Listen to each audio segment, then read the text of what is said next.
एकदा उद्धव ठाकरे राज ठाकरेंच्या भेटीला आले आहेत, काय सांगा? मी परत सर्व पत्रकारांना सांगतो की दोन्ही भाऊ हे सतत एकमेकांना भेटणार आणि याच्यापुढे त्या भेटी अजून वाढत जाणार, परंतु त्याला तुम्ही राजकीय दृष्टीने घेऊ नका। आज आईंचा वाढदिवस आहे आणि आईंच्या वाढदिवसानिमित्त ते आईंना भेटायला बऱ्याच वर्षांनी आले। तर मला असं वाटतं की पत्रकारांनी आता सवय लावून घ्या की दोन्ही भाऊ एकत्र येत राहणार आणि दरवेळेला येणार त्यावेळेला काहीतरी राजकीय असेल असं पकडू नका।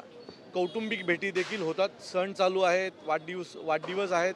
उद्धव साहेबांच्या वाढदिवसाला देखील राजसाहेब गेले होते आणि आई तर त्यांच्या मावशी पण लागतात, काकी पण लागतात, त्यामुळे त्याच त्यांच्या वाढदिवसाला आलेल्या आहेत। दुसरं मला वाटत नाही दुसरं काय असेल। 1 तारीखला महाविकास आघाडीसह राज ठाकरे देखील निवडणूक आयोगाविरोधात मुंबईत महामोर्चा काढला जातो। मला असं वाटतं की हा मोर्चा अतिशय महत्त्वाचा आहे। आपल्याकडे ज्या वेळेला निवडणुका होतात त्यावेळेला निवडणूक आयोग समोर येते आणि सांगते 100 कोटी लोक एवढा मोठा मेळावा होत नाही, म्हणजे मतदानाचा एवढा मोठा महोत्सव होतो। पण माझं मी पुन्हा सांगतो की एक माणसाच्या जर 7-8 आणि 8-8 वेळा नाव असेल तर असे बोगस मेळावे होत राहणार। म्हणजे मी आत्ता इथे बसलो होतो तर इथल्या एका पदाधिकाऱ्यांनी शिवसेनेच्या मला दाखवलं की इथले पांडुरंग पाटील नावाचे एक नगरसेवक आहेत, त्यांचे एका वॉर्डात 2 वेळा नावं आहेत। एका वॉर्डात म्हणजे हा जो प्रभाग आहे कोपरी प्रभागात 2 वेगवेगळ्या याद्यांमध्ये जर त्यांची नावं असतील तर काय आम्ही कोणावर विश्वास ठेवायचा ना। सो आमचं मतदान याद्यांवर काम सुरू आहे आणि हा जो मोर्चा निघेल 1 तारखेचा, हा मोर्चा मी तुम्हाला खात्रीने सांगतो की भारताच्या इतिहासातला निवडणूक आयोगाच्या विरोधातला सगळ्यात मोठा मोर्चा असेल। आपण जर बघितलं अंबरनाथमध्ये रुग्णवाहिका न मिळाल्याने एका महिलेचा मृत्यू झाला आहे। मी माझ्या अनेक व्हिडिओ भाषणांमध्ये मी म्हटलंय की कॅमेरा ऑन झाल्याच्या नंतरच ॲम्ब्युलन्समधल्या लोकांना मदत मिळावी, ॲक्सिडेंटमधल्या लोकांना मदत मिळावी असं नाही आहे ना।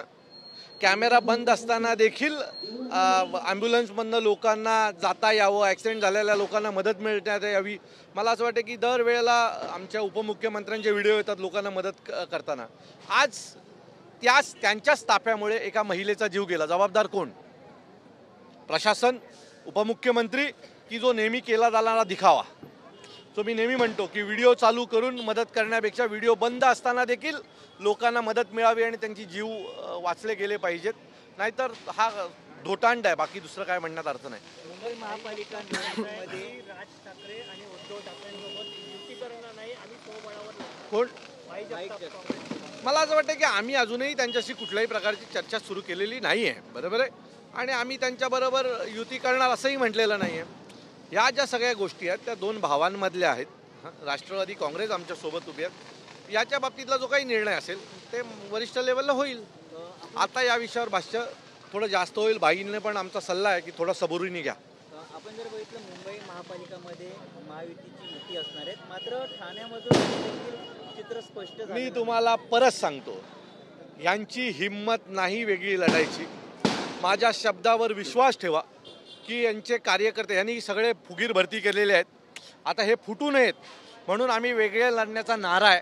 पण निवडणूक जशी जवळ येईल तशी यांच्या बैठका सुरू होणार आणि ही दोघेही एकत्र लढणार आणि ह्यांच्यात हिम्मत असेल तर यांनी वेगळं लढून दाखवावं। सर, एक शेवटचा प्रश्न, मराठी कलाकार महेश कोठारे म्हणतात की भाजप माझा आहे, भाजपचाच महापौर मुंबईत बसणार, असं महेश कोठारे म्हणाले। बहुतेक त्यांचा भ्रमनिराश होईल, कारण अशी काही मुंबईची परिस्थिती नाही आणि लाचार लोक आहेत। तो एखादा पिक्चर किंवा एखादी काहीतरी यांचा व्हिडिओ त्यांच्या हाताला लागला असेल आणि म्हणून ते भक्त झाले असतील।